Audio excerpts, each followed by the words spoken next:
इडली बनवण्यासाठी कोणताही तांदूळ असू देत, पण पीठ अगदी परफेक्ट फर्मेंट होणार आणि त्याचसोबत सुपर सॉफ्ट जाळीदार अशी इडली देखील. थंडी आणि पावसाळ्याच्या दिवसामध्ये पीठ लवकर फर्मेंट होत नाही, पण या पद्धतीने पीठ फर्मेंट कराल तर अगदी परफेक्ट इडलीचं पीठ तयार होतं. त्याचसोबत सुपर सॉफ्ट जाळीदार अशी इडली देखील. पांढऱ्या शुभ्र इडली बनवण्यासाठी वेगळा असा कोणताही तांदूळ वापरण्याची अजिबात गरज नाही. त्याचसोबत मस्त अशी आपण खोबऱ्याची चटणी देखील बनवणार आहोत. नमस्कार, मी सविता शगुन्स किचन मराठीमध्ये सगळ्यांचं मनापासून स्वागत करते. मग चला बघूया आजच्या या झटपट होणाऱ्या रेसिपीज. इडलीचं पीठ बनवण्यासाठी घेतलं आहे वाडा कोलम किंवा तुम्ही कोणताही तांदूळ वापरू शकता. रॅशनचा तांदूळ वापरा किंवा मग इडलीसाठी वेगळा असा तांदूळ येतो तो वापरला तरीही चालेल. तर हा आहे इंद्रायणी तांदूळ. थोडासा जाडसर असतो, त्यामुळे पीठ हे व्यवस्थित तयार होतं. 2 वाट्या घेतल्या आहे इंद्रायणी तांदूळ आणि 2 वाटी आहे कोलम तांदूळ. वाडा कोलम घ्या किंवा सुरती कोलमही वापरू शकता. त्याचसोबत घालायची आहे अर्धा वाटी उडदाची डाळ आणि पाव वाटी यामध्ये साबुदाणा घालायचा. साबुदाणा घातल्यामुळे इडली ही पांढरी शुभ्र तर होतेच, पण सॉफ्टही होते. यामध्ये 1 चमचा घातला आहे मेथी दाणे आणि त्यानंतर हे 2 ते 3 वेळा पाण्याने स्वच्छ धुवून घ्यायचं. सगळं साहित्य आपण एकसोबतच भिजत ठेवणार आहोत, त्यामुळे उडदाची डाळ आणि तांदूळ वेगळा असं भिजत ठेवलेलं नाही. पाण्याने हे स्वच्छ धुवून घेतलं. त्यानंतर यामध्ये तांदूळ आणि हे सगळं साहित्य बुडेल इतपत यामध्ये पाणी घालायचं. यावर झाकण ठेवून कमीत कमी 4 ते 5 तास आपल्याला हे भिजत ठेवायचं आहे. 5 तास डाळ आणि तांदूळ भिजत ठेवले होते. त्यानंतर यावरचं झाकण काढायचं आणि बघाल तर अगदी परफेक्ट डाळ तांदूळ भिजले जातात. यापेक्षा जास्त वेळ लागत नाही. त्यानंतर यातलं सगळं पाणी निथळून घेतलं आणि आता आपण हे दळून घेऊया. तर मिक्सरच्या भांड्यामध्ये थोडंच हे मिश्रण घालायचं. एकसोबत खूप जास्त पीठ दळायला जाऊ नका, नाहीतर मिक्सर खराब होईल. यावर पाव कप पाणी घालून घ्यायचं आणि एकदम बारीक फाईन अशी पेस्ट करायची आहे. मिश्रणाची कन्सिस्टन्सी बघाल तर इतपत पातळ हवी, यापेक्षा खूप जास्त घट्टसर नको. आणि एकदम फाईन म्हणजे बारीक असं हे दळून घ्यायचं. यामध्ये जराही जाडसर किंवा रवाळ असा तांदळाचे कण राहता कामा नये.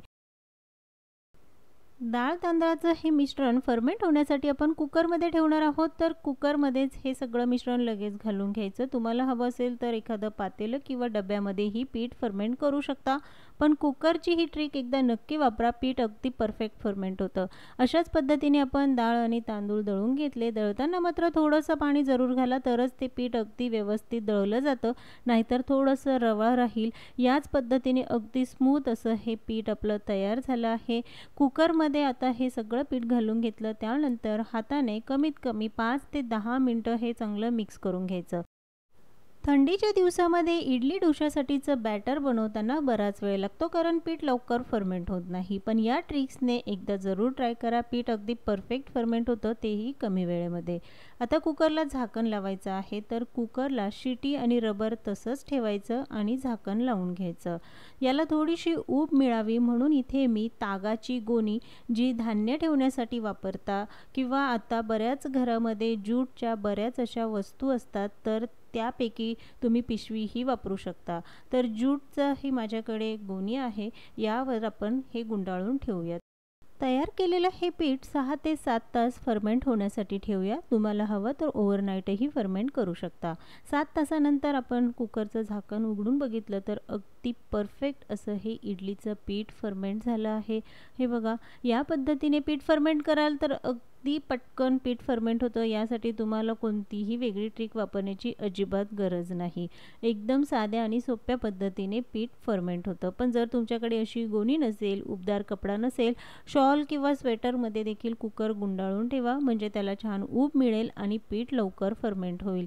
तयार झालेलं हे पीठ व्यवस्थित मिक्स करून घ्यायचं आहे. अगदी परफेक्ट असं आपलं इडली आणि डोशासाठीचं हे बॅटर तयार झालं. 2 ते 3 मिनिटं चांगलं मिक्स करून घेतलं. त्यानंतर यामध्ये चवीनुसार मीठ घालायचं. जेवढं पीठ तुम्हाला वापरायचं आहे त्यामध्येच मीठ घाला. तर मला हे सगळं पीठ वापरायचं म्हणून इथे मी चवीनुसार मीठ आणि बॅटरची कन्सिस्टन्सी बॅलन्स व्हावी यासाठी यामध्ये थोडंसं पाणी घालून घेतलं, कारण बॅटर खूपच घट्टसर आहे. तर पाव कप पाणी घालून व्यवस्थित मिक्स करून घेऊया. इडलीसाठीचं हे पीठ तर तयार झालं. लगेचच इडल्याही बनवून घेऊया. तर इडली पात्राला हलकंसं तेलाने ग्रीस करून घ्यायचं. तुम्हाला हवं तर बटरही वापरू शकता आणि इडली वाफवण्याआधी पाणी गरम होण्यासाठी ठेवायचं आहे. बॅटरची कन्सिस्टन्सी ही इतपतच हवी, यापेक्षा खूप जास्त घट्टसर किंवा पातळ ठेवू नका. इडली पात्रामध्ये मावेल तेवढंच यामध्ये बॅटर घालायचं आणि लगेचच इडली वाफवायला ठेवायची. इडली वाफवताना पाणी हे उकळतं हवं. थंड किंवा कोमट पाण्यामध्ये इडली वाफवू नका, ती व्यवस्थित शिजली जाणार नाही. यामध्ये आपण हे पात्र ठेवून घेतलं, त्यानंतर झाकण ठेवायचं. मध्यम आचेवर 20 मिनिटं इडल्या वाफवून घ्यायच्या आहे.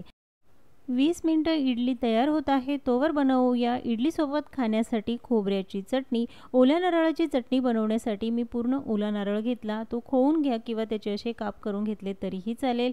6 ते 7 हिरव्या मिरच्या, 2 ते 3 पाकळ्या लसूण, थोडंसं आलं, थोडीशी चिंच घ्यायची, अर्धा चमचा जिरे, थोडीशी फुटाण्याची डाळ, मीठ आणि यामध्ये भरपूर अशी कोथिंबीर घालायची. हे सगळं साहित्य मिक्सरमध्ये घालून घ्यायचं. मीठ चवीनुसार घाला आणि चिंच जर तुम्हाला चटणीमध्ये आवडत असेल तरच घाला. त्यानंतर आपण जे खोबऱ्याचे काप करून घेतले आहेत तेही घालून घ्यायचे. इथे मी एक मध्यम आकाराचा ओला नारळ घेतला, त्याचे हे काप आहे आणि चटणीमध्ये अर्धा कप पाणी घालून घ्यायचं आणि एकदम फाईन अशी बारीक पेस्ट करून घ्यायची. हे बघा, अगदी परफेक्ट अशी आपली ही चटणी तयार झाली. यापेक्षा थोडीशी पातळ हवी असेल तर पाणी थोडंसं जास्त घालायचं. चटणी तर तयार झाली, पण त्यावर मस्त असं खमंग तडका व्हायला पाहिजे. फोडणी करण्यासाठी पॅनमध्ये 2 चमचे घालायचं आहे तेल. तेल चांगलं कडकडीत गरम झालं की 1 चमचा जिरे आणि मोहरी, थोडासा कढीपत्ता घालायचा, पाव चमचा हिंगही घालून घ्यायचा आणि इथे मी घेतल्या आहे थोड्याशा लाल मिरच्या घालून घेतल्या आणि अशी ही खमंग फोडणी तयार झाली की लगेचच आपण जी चटणी तयार करून घेतली आहे त्यावर घालून घ्यायची. फोडणी घालणं अगदीच ऑप्शनल आहे. बिना फोडणीची चटणी देखील तितकीच चविष्ट लागते. तयार केलेली खमंग फोडणी चटणीवर घालून घेतल्यानंतर ते लगेचच मिक्स करून घ्यायचं, म्हणजे ही फोडणी संपूर्ण चटणीला व्यवस्थित लागली जाते. अशी ही चटपटीत, साधी सोपी, झटपट तयार होणारी ओल्या नारळाची चटणी तयार झाली. इडलीसोबत खाण्यासाठी चटणी तर तयार झाली. 20 मिनिटं ही झाले आहेत. त्यानंतर यावरचं झाकण काढायचं. पण इडली व्यवस्थित शिजली आहे की नाही हे बघण्यासाठी मधोमध ही स्टिक घालून बघायची. जर बॅटर स्टिकला चिकटलं तर इडली अजून 5 मिनिटं वाफवून घ्या. पण अगदी परफेक्ट इडली शिजली आहे. त्यानंतर ती बाहेर काढून पूर्ण थंड होऊ द्यायची आणि मग डिमोल्ड करायची. गरम असताना डिमोल्ड करायला जाल तर इडली पात्राला इडली चिकटली जाते, ती व्यवस्थित डिमोल्ड होत नाही. तांदूळ कोणताही असू देत, पण इडली अगदी परफेक्ट तयार होईल. इडली डिमोल्ड केल्यानंतर बघाल तर अगदी परफेक्ट जाळीदार अशी ही इडली तयार होते. इडली बनवण्यासाठी तुम्हाला वेगळा असा कोणताही तांदूळ वापरण्याची अजिबात गरज नाही.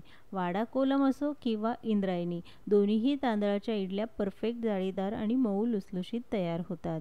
या पद्धतीने इडलीचं पीठ फर्मेंट कराल तर नाश्त्यासाठी अगदी पटकन अशी ही रेसिपी. थंडी आणि पावसाळ्याच्या दिवसामध्ये पीठ लवकर फर्मेंट होत नाही, पण या पद्धतीने जरूर ट्राय करा. पीठही व्यवस्थित फर्मेंट होतं आणि इडल्या देखील. याच पिठापासून तुम्ही डोसा देखील बनवू शकता. इडली तर तयार आहे. मस्त अशी खोबऱ्याची चटणी आणि गरमागरम सांबार तर व्हायलाच हवा. आजच्या या ब्रेकफास्टच्या रेसिपीज तुम्हाला कशा वाटल्या कमेंट्समध्ये जरूर सांगा. पुन्हा भेटूया एका नवीन रेसिपीसोबत.